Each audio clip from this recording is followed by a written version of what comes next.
सुधांशु त्रिवेदी, अगर मैं बड़ा अगर लगाकर यह सवाल पूछ रहा हूं, मैं जानता हूं यह हाइपोथेटिकल सवाल है, लेकिन सूत्रों के हवाले से बड़ी खबर आती है 43वां दिन इस आंदोलन का है, 60 से ज्यादा किसानों की मौत हो चुकी है, कईयों ने आत्महत्या भी की है।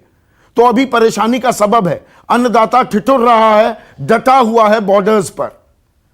तो अगर सरकार यह कहती है नहीं, राज्य सरकारों को कानून लागू करने का अधिकार दे दिया जाता है, फर्ज कीजिए ये सरकार की मंशा है, तो फिर कानून लाने की जरूरत क्या थी? राज्य सरकार को बनाने देते।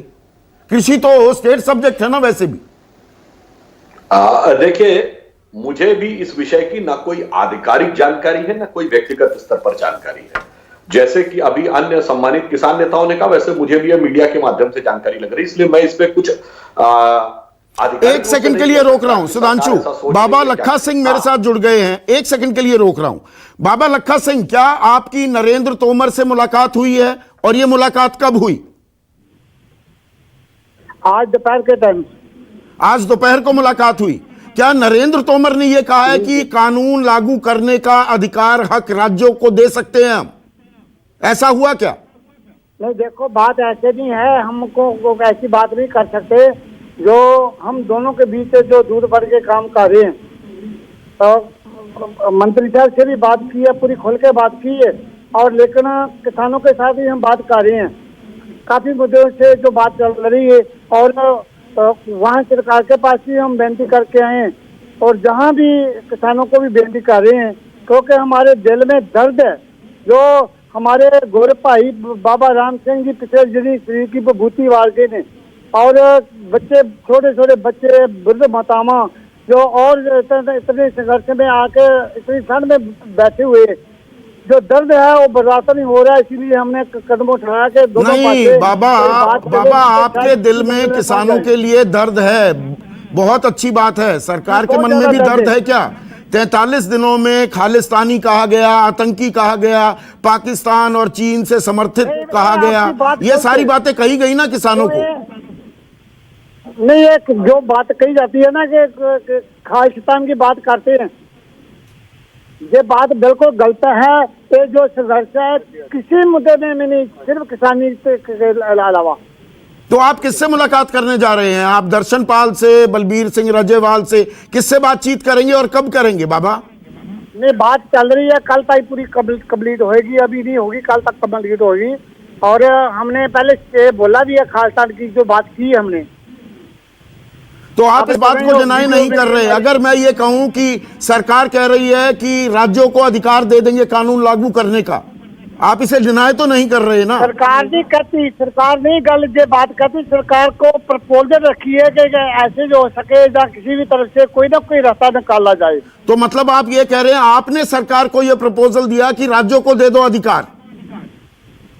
हम तो कई प्रपोजल डाले हैं, बहुत ज्यादा प्रपोजल डाले भी, किसी भी तरह में कोई मसला हल हो जाए। तो ये उनमें से एक प्रपोजल है, प्रस्ताव है बाबा, इसको आप इसकी तस्दीक कर रहे हैं बाबा?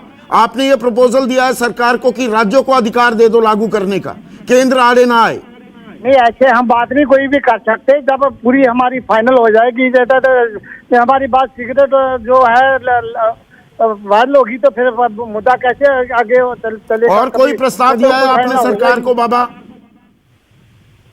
क्या? और कोई प्रस्ताव भी दिया है? आपने कहा है ना कई सुझाव दिए हैं, और क्या सुझाव दिए आपने सरकार को? बहुत सारे सुझाव भी नहीं हम वायरल कर सकते। हमारी बात जो कल तक को फाइनल होगी, तो फिर अपने आप ही मीडिया में आ जाएगी। तो आप दर्शन पाल और बलबीर सिंह राजेवाल, कक्का जी, इनसे कब मिलने वाले हैं? सभी को मिलेंगे, मिल रहे हैं, सभी के साथ बात होगी और हो रही है। अभी भी कुछ व्यक्तियों को हम मिल के आए हैं, और जब फाइनल हो जाएगी तो उसके बाद ही जो कोई बात है वायरल होगी। बहुत बहुत शुक्रिया बाबा लखा सिंह। तो आप मिलेंगे बाबा लखा सिंह से? जो मुझे सेंस मिली, इन्होंने प्रस्ताव दिया है, अभी वो ये नहीं कह रहे कि सरकार ने मान लिया है क्या, पर ये सूत्रों के हवाले से हमारे पास ये खबर आ रही है। अभी तक संयुक्त मोर्चे, किसान मोर्चे का जो स्टैंड है वो रिपील का, और किसी को ना अधिकृत किया संयुक्त मोर्चे ने, ना संयुक्त मोर्चे का कोई दूसरा अभी मूड है कहीं भी जाने का।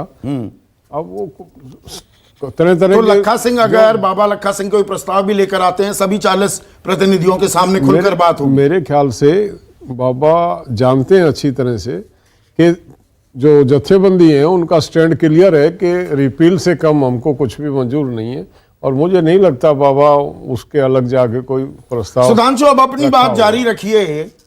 सरकार अगर इस बात पर तैयार भी हो जाती है कि भाई राज्यों को अधिकार हो, सवाल यह है सरकार ने कंकरेंट लिस्ट के तहत कृषि कानून लेकर आई है, तो इन्हें लाने की जरूरत क्या थी?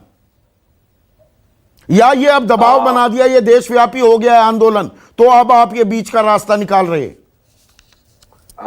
देखिए, मैं बात विनम्रता से कहना चाहूंगा संदीप जी, आज ट्रैक्टर रैली निकली, भारतीय किसान यूनियन ने ही 2008 में आंदोलन किया था, आप मीडिया में हैं जाकर चेक कर लीजिएगा, कि एपीएमसी का बंधक बना के रखा हुआ है, हमें मंडी के बाहर अपनी उपज को बेचने का अधिकार मिलना चाहिए। आज के जमाने में पुराने आंदोलन और पुरानी समाचारों को ढूंढना कोई बहुत मुश्किल काम नहीं, आप जाकर देख सकते हैं।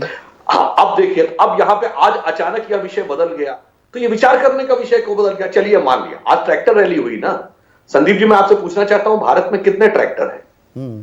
पंजीकृत संख्या के अनुसार लगभग 43 लाख, और किसान कितने हैं? 62 करोड़। तो वो 61.5 करोड़ जिनके पास ट्रैक्टर नहीं है, हमें उनका भी ध्यान रखना है। अच्छा। आपने देखा कि आज ये ठंड के ठिठुरते में किसान भाई निकले हुए हैं। संदीप जी आप भूल गए 8 महीने पहले जब कोविड का दौर था, तो चिरचिराती धूप में 1,000 किलोमीटर पैदल चलने वाले लोग, आज ईश्वर की कृपा से इनके पास तो 6 महीने का राशन है, उनके पास 6 दिन का राशन नहीं था। हमें उसका भी तो ध्यान रखना है। वो राशन पैदा किसने किया? 80 करोड़ लोगों के लिए 5 किलो गेहूं, 5 किलो अनाज, 5 किलो गेहूं, 5 किलो चावल, 1 किलो दाल उगाई किसने? उगाई किसने? 80 करोड़ लोगों को अनाज और वो मुफ्त दे रहे हैं। वो उगाई किसने? वो ज्यादातर किस राज्यों से हैं? झारखंड से, छत्तीसगढ़ से, उड़ीसा से, तेलंगाना से, विदर्भ से, जहां पर की वो गेहूं चावल दाल उगाई किसने थी? आप एमएसपी की दुहाई देते हैं, एमएसपी पर खरीदी हो रही है क्या? 1868 का धान 1100 पर बिकता है कि नहीं बिकता है? मैं एकदम शांति से बात कर रहा हूं। हाँ, मैं कह रहा हूं, अरे उनको भी तो देखो जिनके पास साइकिल भी नहीं थी चलने के लिए। अच्छा, 7 महीने हो गए हैं, यदि उन्हें थोड़ी सी आशा की किरण देख रही, सरकार को दोनों को देखना है, ट्रैक्टर की क्षमता वाले को भी देखना और जिसके पास बैल अच्छा, भी नहीं आप है, ये नैरेटिव उसके क्रिएट बारे कर में रहे विचार हैं, करना ये है। कुछ तो ये मैं किसान मुट्ठी भाइयों भर से किसान कहूंगा हैं, ये कि अपने ट्रैक्टर उन वाले भाइयों के किसान बारे हैं, में भी विचार करिए।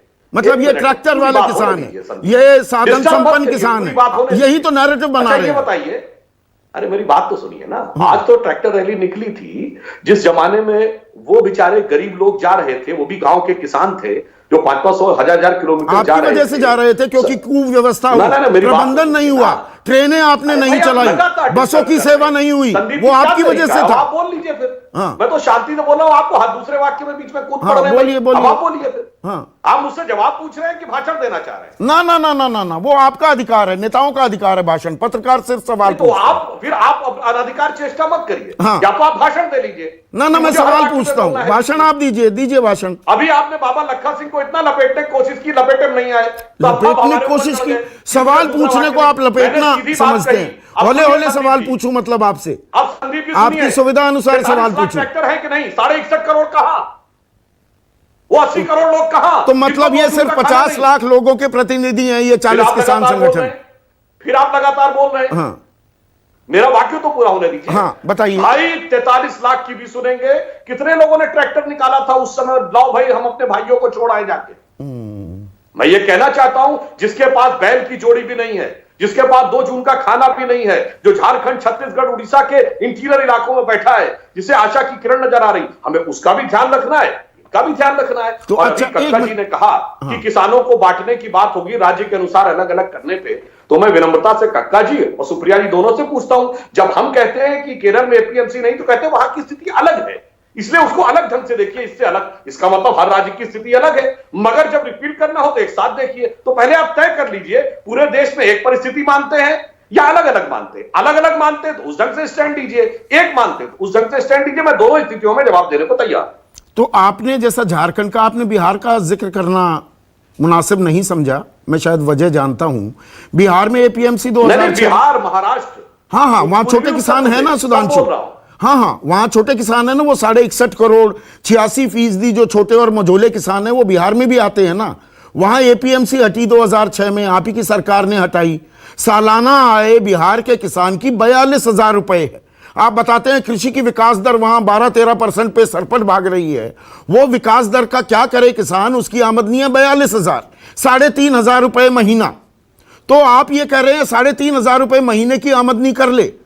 यूपी, हरियाणा, पंजाब में 2,19,000 की सालाना आय, हरियाणा में 1,90,000 की सालाना आय है। संदीप जी, अब मैं बोल लूं? जी बोलिए ना। बिहार के विषय में बोला आपने, 2006 में हमारी सरकार ने परिवर्तन किया, बिल्कुल मानता हूं। अर्ध सत्य क्यों बोलते, पूरा सत्य बोलिए। दो बताइए ना। रिफॉर्म्स हमारी सरकार ने लागू किए 2015 से 17, जब आरजेडी और कांग्रेस की मिलीजुली सरकार थी, कृषि मंत्री कांग्रेस का था, उसने बिहार में तीसरे स्टेज का रिफॉर्म लागू किया। तो कहिए ना, दोनों सरकारों ने मिलकर लागू किया। मैं तो कहता हूं इस तमाम में सभी नंगे हैं। ये खोखला नारा, सुधांशु बिल्कुल सही है, आपने मेरे को पकड़ा। बिहार में कर्मचारी की आय भी कम है। नहीं, आपने बिल्कुल सही पकड़ा मुझे। आपने आय की बात की ना, कर्मचारी की। उत्तर भारत के दो सबसे अमीर राज्य और सबसे गरीब राज्य की तुलना यह युक्तिसंगत नहीं।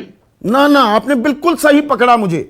सोमपाल शास्त्री, देखिए ये घड़ियाली आंसू बहाते हैं। सारी सरकारें इस हमाम में, सारे राजनीतिक दल दरअसल नंगे हैं 1970 से 2015। और सर आपको ये सारी रिसर्च का पता है, 45 साल की एक स्टडी की गई, किसानों की आमदनी 45 साल में सिर्फ 19 गुना बढ़ी। एक सरकारी कर्मचारी की आय, जिसका जिक्र किया अभी सुधांशु त्रिवेदी ने, वो भी 150 गुना से ज्यादा बढ़ गई थी। तो यहां पर ये एक दूसरे पर जो पाले में गेंद डालने की कोशिश होती है, दरअसल ये जय किसान का नारा खोखला है ना सर, इसलिए वो आंदोलित है आज।